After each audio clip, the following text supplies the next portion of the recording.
The morning sun spilled gently over the glass windows of St. Grace Medical Center, one of the most respected private hospitals in Lagos. The reception smelled of antiseptic and air freshener, the walls freshly painted cream and white, with nurses in neat uniforms hurrying up and down the corridor. The rhythmic beeping of monitors and soft murmurs from wards gave the hospital its familiar life. Among all the nurses, one woman always stood out, not for her professionalism, but for her flamboyance. Her name was Nurse Amaka. Tall, fair-skinned, and strikingly beautiful, Amaka had the kind of face that drew attention anywhere she went. Her long artificial lashes fluttered dramatically every time she blinked. Her nails were polished in different colors depending on her mood, and her lips always glistened with a shade of glossy red. But while the other nurses busied themselves checking patients, filling forms, and running tests, Amaka's day often began with her small makeup ritual at the nurse's station mirror. It was 8:05 a.m. Her shift had started 5 minutes ago. Instead of preparing the morning medication chart, Amaka was sitting cross-legged on the swivel chair, holding her compact mirror in one hand and a mascara brush in the other. "I beg, Ruth," she said lazily to the head nurse who was walking past. "You see this new foundation? E-day give glow. My skin go soon resemble celebrity own." Head nurse Ruth, a serious woman in her late 40s, stopped and frowned. "Amaka, for heaven's sake, your patients are waiting. Have you checked Ward 3 this morning?" Amaka rolled her eyes and replied without looking up. "Ward 3? Those old people? They're fine, Jair. I checked them last night." "You checked them last night?" Ruth repeated sharply. "You're supposed to do a morning check. You know Mrs. Agbo's blood pressure fluctuates in the mornings." Amaka smirked, capping her mascara. "Nurse Ruth, relax. You always take things too serious. Nah small hospital we day, no be federal government job. Besides, if I no look good, patients go fear me." Ruth sighed in frustration. "This job is not about looks, Amaka. It's about responsibility. If you keep behaving this way, you'll get into serious trouble." Amaka stood up, brushing imaginary dust off her uniform. "Trouble? From who?" "A beg, I know Chief Okon, the hospital owner. Me and him day talk well. He even said I'm one of the best nurses here. So please, stop worrying yourself." Her words hung in the air like a slap. Nurse Ruth looked at her in disbelief. "So because you think you know the owner, you're above the rules?" "Not think, my dear," Amaka said with a smug smile. "I know." She strutted away, heels clicking on the tiled floor, her perfume leaving a trail behind. Other nurses watched her pass and whispered quietly. "That one? She no get respect at all. She go soon jam person way go teach her lesson." But Amaka didn't care. She lived in her own world, a world where she believed beauty and connections could solve everything. Later that afternoon, the ward was buzzing. A patient in bed 7, Mr. Chaik, an elderly man recovering from a stroke, kept pressing his call button. Nurse, please help me," his voice trembled. His foreline had gotten twisted, and his hand was swelling slightly. At the nurse's desk, Amaka barely looked up from her phone. She was scrolling through Instagram, admiring her own pictures. Nurse Amaka called Nurse Beezy from across the hall. "Bed 7 is calling for you. Please check on him." Amaka sighed loudly. "I beg, make him wait small. I day busy."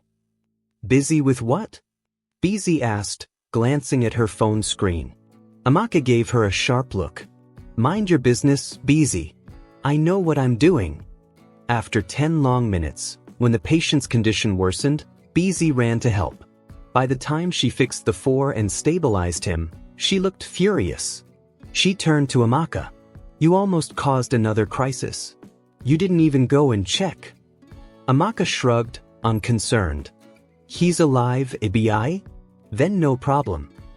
That evening, word spread around the hospital again. The junior nurses whispered. The doctors shook their heads. Amaka had become notorious. Evening at the locker room. When her shift ended, Amaka stood before the mirror once again, reapplying lip gloss. Two younger nurses, Joy and Esther, were changing beside her. "Ah, Nurse Amaka, your makeup fine oh," Joy said half-teasingly. "But how you day take get time for all these eyelashes every morning?" Amaka smiled proudly. "When you have beauty, you maintain it. You see all those doctors running up and down? They respect me because I always look classy. That's why Chief Okon likes me. He even told me that I'm different from the rest of you." Esther frowned slightly. You sure say that man really like you like that? People day talk say he no day smile with lazy workers." Amaka laughed. "Lazy? My dear, this life not connection. You just need to know the right people." She picked up her designer handbag, flipped her wig, and strutted out like a queen leaving her palace. But deep down, not everyone found her amusing. The administrator, Mr. Bassi, had already noticed the complaints piling up on his desk, all with her name on them. He had started keeping records quietly, waiting for the right time. At home, Amaka scrolled through her phone again, smiling at the comments under her newest TikTok video. "Nurse with the beauty of a goddess, you too fine, forget hospital wala." She chuckled, feeling like a celebrity. "Na them sabi. Me, I no go kill myself for this hospital job. Not small work." She had no idea that her carelessness was slowly building up a storm, one that would soon destroy everything she had worked for. The city outside her apartment was alive with noise, laughter, and movement. But in that noisy, proud silence inside her room, Nurse Amaka was sinking, slowly, quietly, without even realizing it. The next few weeks at St. Grace Medical Center unfolded like a quiet storm. To everyone else, the hospital was running normally, patients coming in, nurses moving about, doctors prescribing treatments, but behind the scenes, one name kept echoing through every complaint that reached the administrator's desk. Nurse Amaka. Morning chaos. It was a Wednesday morning. The hospital hall smelled faintly of Dettol and coffee. The nurses were preparing for the morning rounds. Ruth, the head nurse, stood in front of the team, reading from her clipboard. "All right, people. Ward 1, Dr. Felix is on call. Ward 2, busy, that's your station. Ward 3, the..." Ruth paused, eyes darting around. Amaka wasn't there. She sighed. "Where's Amaka?" Busy snorted quietly. "Maybe she's still fixing her eyelashes." The other nurses giggled quietly but quickly looked away as Ruth frowned. "Please, this is not a joke. Patients are waiting."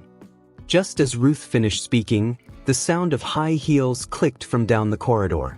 Amaka appeared, wearing sunglasses and sipping an iced coffee from a transparent cup. Her uniform was neatly ironed, but her ID card hung loosely, and her lips glowed with fresh red lipstick. "Good morning, my people," she said cheerfully, taking a seat. "Sorry I'm late, traffic was mad this morning." Ruth folded her arms. "Amaka, this is the third time this week you've come late." Amaka smiled, completely unbothered. "But you know this Lagos traffic now war."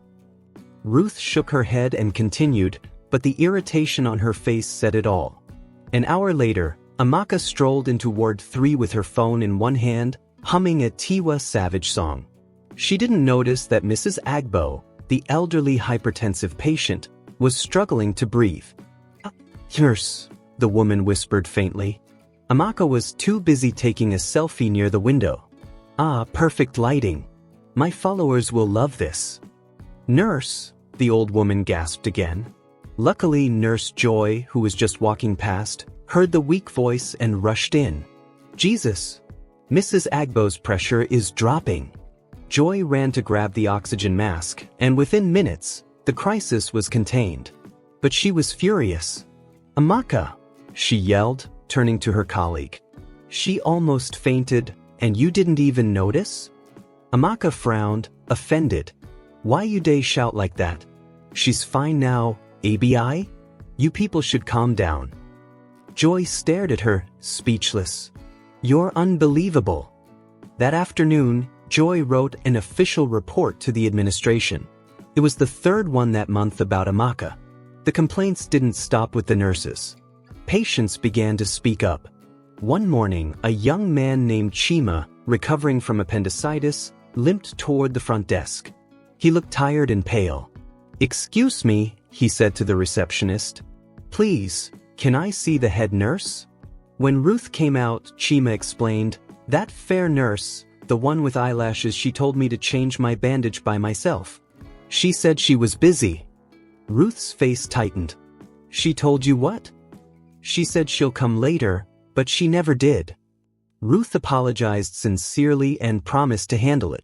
But as Chima left, the receptionist whispered, "It's not just him, Ma. Many patients have been complaining that Amaka doesn't answer calls, doesn't bring drugs on time, and always says she's busy." By the end of the week, 5 more written complaints came in. One of them, from an old woman named Mama Ngozi, read in shaky handwriting, "Please tell that nurse with red lipstick not to shout at old people. I pressed my bell, she said she will come, but she was painting her nails." When Mr. Bassi, the administrator, read it, he pinched the bridge of his nose and sighed. He knew what he had to do. That Friday, Amaka was summoned to his office. She entered confidently, still smiling. "Good morning, sir." "Sit down, Amaka," said Mr. Bassi.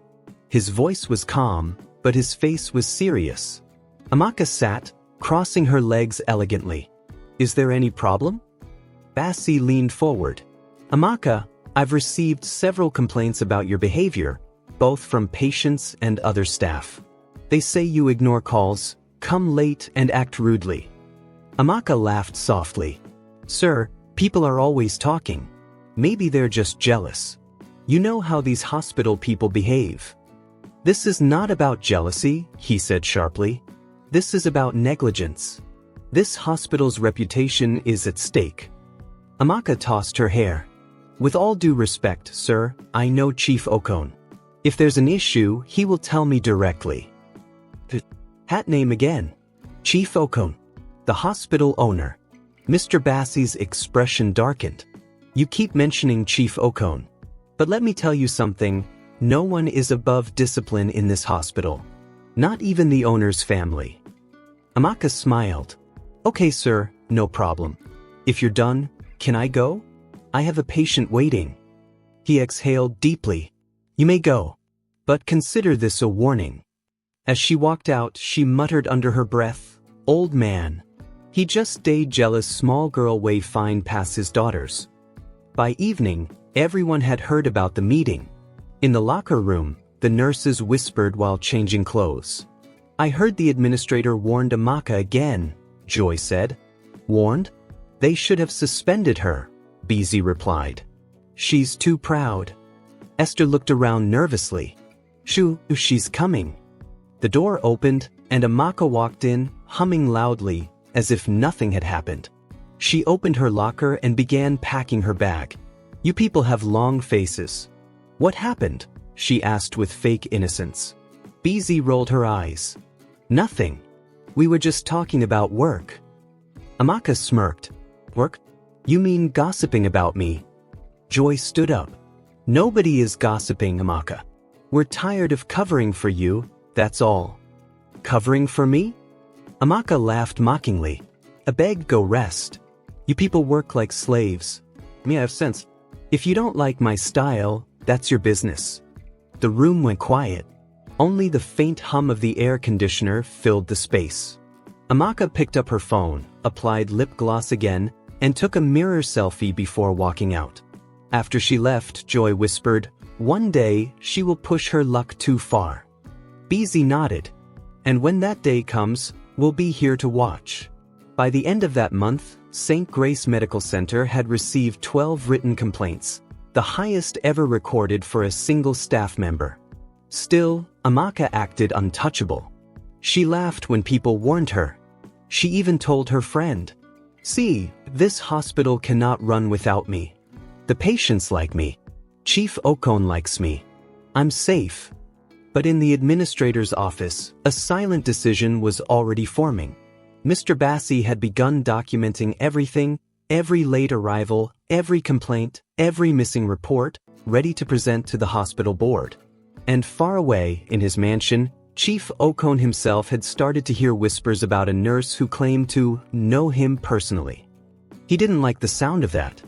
Amaka returned home tired but satisfied. She lay on her bed, opened her TikTok app, and started recording. "Hi guys, it's your favorite Nurse Amaka again," she said, smiling into the camera. "Work was crazy today. Some people tried to stress me, but a beg we move. A fine girl cannot come and kill herself." She giggled, ending the video with a wink. Her phone buzzed immediately, likes, comments, hearts. She smiled proudly and whispered, "Let them talk. I'm living my best life." But fate had already started writing a very different script for her life, one that would soon strip away her pride, her comfort, and everything she thought she couldn't lose. A new week began, and the energy inside St. Grace Medical Center was tense. The management had had enough of the complaints about Amaka. That Monday morning, as she waltzed into the building wearing her shiny white heels and swinging her handbag, she noticed something odd. The administrator's secretary looked at her and quickly looked away. Two nurses whispered as she passed. Even the cleaners seemed unusually quiet. But Amaka ignored it. "Na dem sabi. Me, I go do my work my way," she said to herself. By noon, her desk phone rang. "Nurse Amaka, Mr. Bassi wants to see you immediately," said the voice on the line. She frowned. "Again? Wet'n be this one." When she entered the office, she met the administrator sitting behind his desk with a thick file open. His expression was firm, not angry, just cold. "Sit down," he said. She obeyed, trying to act calm. "Amaka," he began slowly, "we've talked about your behavior before, but nothing has changed. You come late, ignore patients, and you've developed a reputation for disrespecting your colleagues." She smiled politely. "Sir, people are just exaggerating. You know, in every workplace, there will always be haters." He didn't smile. "This is not about haters. This is about evidence." He turned the file around so she could see the documents, complaint forms, written reports, and patient statements. "This is serious, Amaka. If this continues, we'll have to suspend you." That word, suspend, made her heart skip, but she quickly covered it with fake confidence. "Sir, with all due respect, I know Chief Okon personally. If there's a problem, I'll talk to him." Mr. Bassi sighed. "You keep mentioning Chief Okon, but you should understand that your connection with him, real or imagined, cannot protect you from the rules of this hospital. You're a nurse, Amaka, not a celebrity." She stood up abruptly, offended. "Sir, I respect you, but you can't talk to me like that. I know my worth."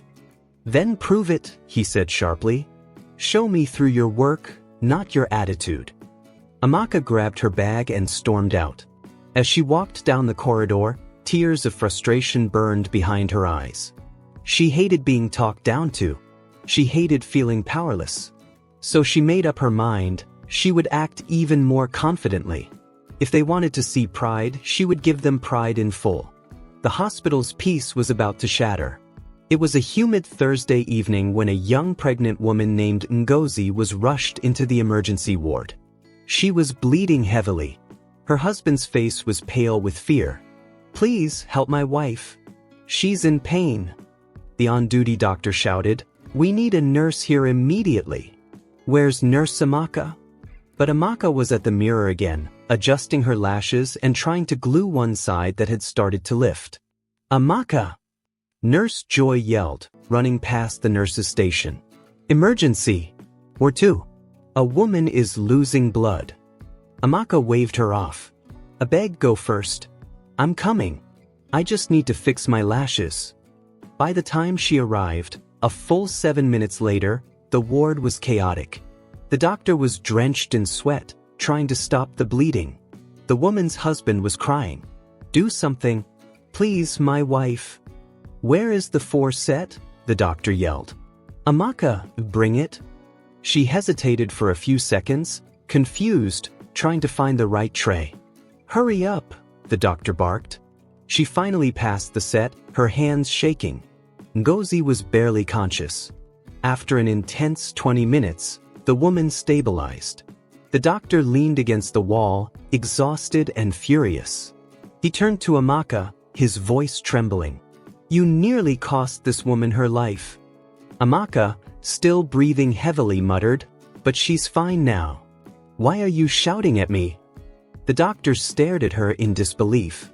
"You think this is a joke? This is someone's wife. Someone's mother. You were fixing your lashes when she was bleeding." He walked out, slamming the door. The next morning, he filed a full report to the hospital board. It was the final straw. The hospital's management had quietly been investigating Amaka. They had received too many complaints to ignore. Unknown to her, they had installed discreet CCTV cameras around the nurse's station. The footage spoke louder than words. Amaka applying makeup during duty hours, scrolling through her phone, taking selfies, laughing on calls, and ignoring patients. One particular clip showed her turning off a patient's call light because it was too noisy. When the board members reviewed the footage, the room went silent. Then Chief Okon himself, the hospital's owner, leaned back and frowned. "This is the nurse that claims she knows me?" he said in disbelief. "She's using my name to cover irresponsibility?" "Yes, sir," said Mr. Bassi. "She tells everyone you like her and that she's untouchable." Chief Okon's jaw tightened. "Call a meeting tomorrow. I'll handle this myself." Friday morning arrived like Judgment Day. Amaka came to work dressed immaculately, fresh lipstick, perfume clouding the air around her, nails newly done. She sat at the nurse's desk, scrolling through her phone. Then the unexpected happened. The hospital door opened, and Chief Okon himself walked in, flanked by the administrator and head nurse Ruth. Everyone stood up immediately. "Good morning, sir," voices echoed nervously. Amaka's heart skipped a beat. But she smiled confidently and stood up. "Chief, you didn't tell me you were coming. What a surprise." He didn't smile. He looked at her coldly. "Nurse Amaka, follow me." They entered the conference room. Cameras clicked on the ceiling. Several senior staff members sat waiting. "Please sit," he said, his voice calm but dangerous. Amaka sat slowly, her palms beginning to sweat. Chief Okon opened a folder. Inside were photos, printed complaints, and screenshots from the CCTV footage. "Do you know why you're here?" he asked. She swallowed. "Sir, I think there's a misunderstanding." He dropped the photos on the table, her painting her nails, her taking selfies, her ignoring the patient bell. "Is this a misunderstanding too?" he said quietly. Her lips trembled. "Sir, I can explain." "No need," he interrupted. "You've brought disgrace to this hospital. You've disrespected your profession. You even lied that you know me personally. Why?" Tears welled in her eyes. "Sir, I didn't mean to." "You're hereby suspended without pay," he said, rising to his feet. "Your case will be forwarded to the Nursing Council for further action." The room went silent. Amaka sat frozen, tears slipping down her cheeks. The same woman who once bragged of being untouchable now looked like a broken child. As she walked out, the staff turned their faces away. Some pitied her, others whispered. The Queen of Pride had finally fallen. 3 weeks later, Amaka received a letter, an official summons from the Nursing and Midwifery Council of Nigeria. Her license was under review. She spent sleepless nights worrying. She couldn't eat. She couldn't go out. Her friends stopped visiting. Her neighbors started gossiping. On the day of the hearing, she dressed simply, no makeup, no perfume, just a plain white blouse and black skirt. She walked into the council hall trembling. The panel of 6 professionals sat before her, reviewing her file. "Miss Amaka Ease," said the chairperson, "you are here today because of repeated negligence, misconduct, and unprofessional behavior that endangered patients." Amaka's eyes filled with tears. "Please, I'm sorry. I didn't mean any harm." The chairperson continued, We have multiple video evidences and written testimonies against you. A patient nearly lost her life because of your actions. This is not about mistake. This is about attitude. Please, Amaka cried, kneeling. Give me one more chance. I'll change. The room was silent for a few seconds. Then the verdict came. After reviewing all evidence, the chairperson said solemnly, the council has decided to revoke your nursing license with immediate effect. You are no longer permitted to practice as a nurse in Nigeria. It felt like thunder had struck her. Her legs gave way. She sat on the floor, sobbing uncontrollably. Her career, her dream, was gone. Months passed. The once glamorous Nurse Amaka was now a shadow of herself. She couldn't get another hospital job. Without her license, she was useless in the medical field. Eventually, she found work as a cleaner in a small pharmacy near Ikeja. Every day, she mopped the floors and watched nurses walk in and out in their crisp white uniforms. Each time she saw them, her heart sank. Sometimes she would pause, close her eyes, and whisper to herself, "If only I had listened. If only I had changed." One quiet afternoon, she was cleaning the counter when someone familiar walked in, Nurse Ruth, carrying a box of supplies. For a moment, their eyes met. Amaka quickly looked away, ashamed. Ruth approached her gently. "Amaka?" She nodded silently, tears already welling in her eyes. Ruth sighed, setting down the box. "I warned you. Many of us did."